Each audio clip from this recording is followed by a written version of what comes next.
अस्सलाम वालेकुम। वेलकम है आप सबका दी नॉवल रिकैप पर। आज हम एक ऐसी किताब की गहराइयों में उतरेंगे जिसने दुनिया को हिला दिया। जी हाँ, मैं बात कर रही हूँ जिलियन फ्लैन के मास्टरपीस द गॉन गर्ल की। अगर आपको साइकोलॉजिकल थ्रिलर्स पसंद हैं जहाँ सस्पेंस और धोखा हर कदम पर मिले तो ये नॉवल आपके लिए है। तो चलिए शुरू करते हैं। ये कहानी एक हस्बैंड निक ट्यून और वाइफ एमी इलियट ट्यून की है। एमी एक रिच फैमिली से थी। उसके पेरेंट्स ने उस पर बेस्ड एक famous children book series amazing Amy लिखी थी। इसी वजह से एमी बचपन से ही स्पॉटलाइट में रही। लोग उसे परफेक्ट, इंटेलिजेंट और स्पेशल समझते थे। निक एक मिडिल क्लास फैमिली से था, मिसूरी स्टेट का रहने वाला। निक जर्नलिस्ट था, न्यूयॉर्क में एक मैगजीन में काम करता था। निक और एमी की मुलाकात न्यूयॉर्क में एक बुक लॉन्च इवेंट में होती है। निक एक चार्मिंग, फनी और इजी गोइंग बंदा है, जबकि एमी स्मार्ट, ऑब्जर्वेंट और थोड़ी मिस्टीरियस पर्सनैलिटी रखती है। पहली ही मुलाकात में एमी को निक का फनी अंदाज पसंद आता है, जबकि निक एमी की ब्यूटी और इंटेलिजेंस अट्रैक्ट करती है।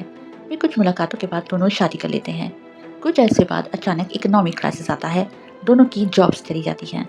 निक डिसाइड करता है कि वो अपने होम टाउन मिसूरी शिफ्ट हो जाएगा और अपनी बहन गॉन के साथ एक मरतबा फिर बार में काम स्टार्ट करेगा। एमी भी उसके साथ चलने का फैसला करती है, लेकिन उसको निक के होम टाउन की लाइफ काफ़ी बोरिंग और डिप्रेसिंग लगती है। जब तक वो दोनों न्यूयॉर्क में थे, उनका रिलेशनशिप काफ़ी स्ट्रांग था। मिसूरी आने के बाद एमी को लगता है कि निक बदल गया है, जबकि निक को लगता है कि एमी कंट्रोलिंग हो रही है, और यहाँ से मिसअंडरस्टैंडिंग, ईगो क्लैशेस और इमोशनल डिस्टेंस स्टार्ट होता है। स्टोरी स्टार्ट होती है 3 जुलाई, निक का बर्थडे। निक सुबह उठता है और देखता है कि एमी घर से गायब है। घर में खून के निशान, टूटा हुआ फर्नीचर और हर चीज़ इस बात का इशारा करती है कि शायद ये किडनैप या मर्डर है। पुलिस और मीडिया आते हैं और सबसे ज़्यादा शक हस्बैंड पर होता है। छानबीन में एक डायरी मिलती है जिसमें एमी ने लिखा होता है, निक बदल गया है, मैं उससे डरने लगी हूँ। लोगों को लगता है कि निक ने एमी को मार दिया, और तब स्टार्ट होता है ट्विस्ट। एमी ने अपनी मौत का ड्रामा खुद रचाया, सिर्फ इसलिए कि निक ने उसका दिल तोड़ा, उसे इग्नोर किया और एक लड़की से अफेयर रचाया। एमी सोचती है, अगर निक ने मेरी ज़िंदगी तबाह की तो मैं उसकी ज़िंदगी ख़त्म कर दूंगी। एमी का प्लान था ये फेक डायरी लिखना और खून का सीन क्रिएट करना, सबूत ऐसे बनाना कि पुलिस निक को कातिल समझे। एमी का गोल क्या था? क्योंकि निक ने धोखा दिया और सीक्रेटली गर्लफ्रेंड बनाई, तो अब निक को डेथ पेनल्टी मिल जाए, वो जेल या फांसी पर लटक जाए। लेकिन कहानी में ट्विस्ट आता है जब एमी होटल में छुप कर रह रही होती है और कुछ चोर उसके पैसे चुरा लेते हैं। एमी के पास पैसे ही नहीं होते और अब उसको कोई और रास्ता समझ ही नहीं आ रहा होता, तो वो अपने एक्स बॉयफ्रेंड देसी के पास हेल्प के लिए जाती है। लेकिन देसी उसे बचाता ही नहीं, बल्कि बांदी बना लेता है। वो कहता है, एमी तुम अब मेरी हो, यहाँ से कहीं नहीं जाओगी। अब एमी अपनी ही प्लान की खुद शिकार बन जाती है।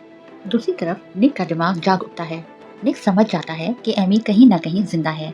मीडिया के सामने निक एमी के लिए प्यार का नाटक करता है ताकि एमी टीवी देखकर इमोशनल हो जाए। निक के अल्फाज एमी के ईगो को हिट करते हैं। एमी सोचती है, निक अब भी मुझे चाहता है, शायद मुझे वापस जाना चाहिए। एमी देसी के घर में रहकर एक और नया प्लान बनाती है। एमी देसी का दिल जीतकर उसे भरोसा दिलाती है कि वो उसी से मोहब्बत करती है और उसको छोड़कर कहीं नहीं जाएगी।